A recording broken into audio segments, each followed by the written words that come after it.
चुमा डर है ना, डर दा।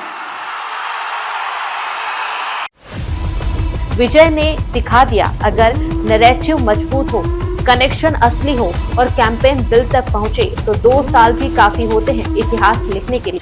तमिलनाडु की सियासत में इस वक्त जो चल रहा है वो किसी फिल्म की स्क्रिप्ट नहीं बल्कि एक रियल लाइफ ब्लॉकबस्टर है और इसके हीरो हैं सी जोसेफ विजय। पर्दे पर जननायक बनने वाले विजय अब असल जिंदगी में जननायक बनने की दहलीज पर खड़े हैं।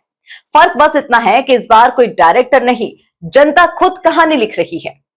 करीब 33 साल तक तमिल सिनेमा पर राज करने वाला यह सुपरस्टार जब 2024 में फिल्मों को अलविदा कहकर राजनीति में आया, तब बहुतों ने इसे एक और स्टार एंट्री समझा। लेकिन 2 साल के भीतर ही तमिलगा वेत्री कड़गम का इस तरह उभरना, यह सिर्फ पॉलिटिक्स नहीं, एक सुनियोजित मास मूवमेंट है। विजय ने चुनाव को चुनाव नहीं रहने दिया, उसे इमोशन, स्टाइल और कनेक्ट का ऐसा कॉम्बिनेशन बना दिया जो पहले कभी नहीं देखा गया। उनके भाषण डायलॉग की तरह गूंजे, मैं आ रहा हूं और वापस जाने का इरादा नहीं। और जनता ने इसे सिर्फ सुना नहीं, महसूस किया। राजनीति में जहां पुराने खिलाड़ी जाति समीकरण और गठबंधन के भरोसे खेलते रहे, वहीं विजय ने नया गेम शुरू किया, टेक्नोलॉजी, इमोशन और विजुअल पॉलिटिक्स का। होलोग्राम रैलियां, गांव-गांव में वर्चुअल विजय, बॉडी डबल्स के जरिए हर जगह मौजूदगी, यहां तक कि मैनिकिन तक को प्रचार में उतार दिया। यह सब किसी फिल्म के प्रमोशन जैसा था, लेकिन असर असली वोटों पर पड़ा और सबसे बड़ा मास्टर स्ट्रोक, चुनाव चिन्ह सिटी। विजय ने इसे सिर्फ सिंबल नहीं रहने दिया, इसे मूवमेंट बना दिया। गांव में अल्पना सिटी के आकार में बनने लगी।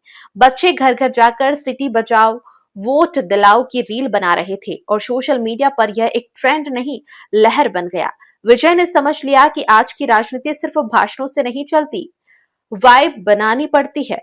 यही वजह है कि उनका कैंपेन सिर्फ रोड शो नहीं था, वो एक कल्चर बन गया। लेकिन असली कहानी यहाँ से शुरू होती है। तमिलनाडु जहां दशकों से डीएमके और एआईएडीएमके का दबदबा रहा, वहां एक 2 साल पुरानी पार्टी का 100+ सीटों पर बढ़त बनाना ये सिर्फ चुनावी आंकड़ा नहीं, सियासी भूचाल है। जहां डीएमके को मजबूत किला माना जा रहा था, वहीं रुझानों में उसका तीसरे नंबर पर खिसक जाना ये साफ संकेत है कि जनता बदलाव चाहती थी और विजय ने उस भूख को पहचान लिया।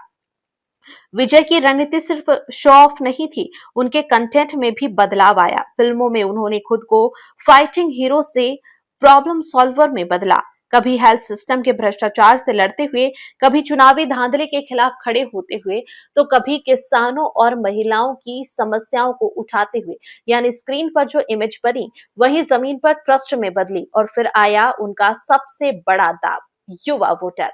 तमिलनाडु में 1 करोड़ से ज्यादा युवा मतदाता जो पारंपरिक पार्टियों से कट चुके थे, उन्हें विजय में अपना आदमी दिखा। सफेद शर्ट और खाकी पैंट पहनकर निकलना एक पहचान बन गया। मैं विजय के साथ हूं, महिलाओं के लिए योजनाएं, मछुआरों के लिए एमएसपी, युवाओं के लिए लोन। विजय ने हर वर्ग को टारगेट किया, लेकिन स्टाइल ऐसा रखा कि वो वादा नहीं, विजन लगे। और अब सवाल सबसे बड़ा, क्या ये लहर बहुमत में बदलेगी?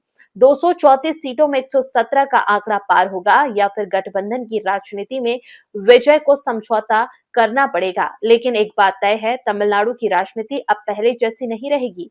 ये सिर्फ एक एक्टर की एंट्री नहीं, ये उस सिस्टम को चैलेंज है जो सालों से 2 दलों के बीच घूम रहा था। विजय ने दिखा दिया, अगर नैरेटिव मजबूत हो, कनेक्शन असली हो और कैंपेन दिल तक पहुंचे तो 2 साल भी काफी होते हैं इतिहास लिखने के लिए। अब देखना यह है, क्या ये फिल्मी सुपरस्टार सियासत का भी मेगा मास्टर बन पाएगा या ये कहानी इंटरवल पर ही ट्विस्ट ले पाएगी।